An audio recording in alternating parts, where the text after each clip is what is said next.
মারো জাল। কি রাম জাল মারলে টুক করে একটুখানি পড়ছে কেন? একটা জাল মারবা পুরো বাওর ঢেকে যাবে। মাছ ধরা আমাদের সময়, দুনিয়া এখন পৃথিবী মানে বিশ্বাস করবে না। এমনি সেটা কাহিনী তোমাদের বলি শোনো। এই যে বাবা পানি টুকুন দেখো কি স্রোত, এই স্রোত তো স্রোত নাই, পানির স্রোত মত ছিল আমাদের সময় বাবা। একেবারে ভাঙচুর করতে করতে সব নিয়ে চলে যাবে। কিন্তু আমাদের বাবা, আমার বিশেষ করে খেপলা ফেলার কোনো কমতি ছিল না। এরা এখন খেপলা ফেলে টুক করে বাটি পড়া মতন।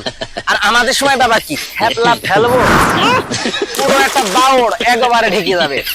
আর সে মাছ ছিল কি, আমি বাবা সেই সময় মাছ ধরেছি এত, মানে আমার প্রত্যেক ক্ষেপণে এত মাছ হইতো যে এক পাড়ার লোক পুরো আমার এক ক্ষেপণের মাছ খেত, এত মাছ হইতো আমার সময়।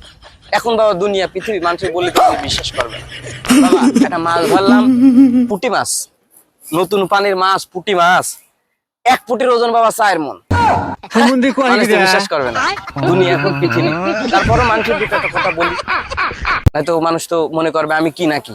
এ বাবা এটা দেহ নাই বাবা, এটা শরীর। আমাদের সময় আমরা খেপলা ফেলেছি, বাটি ফেলার মতন না, পুরো একদম দুনিয়া ঢেকে ফেলতে খেপলা। জাল ছিল কি বাবা, এখন তো মানুষ বিশ্বাস করে না কথা।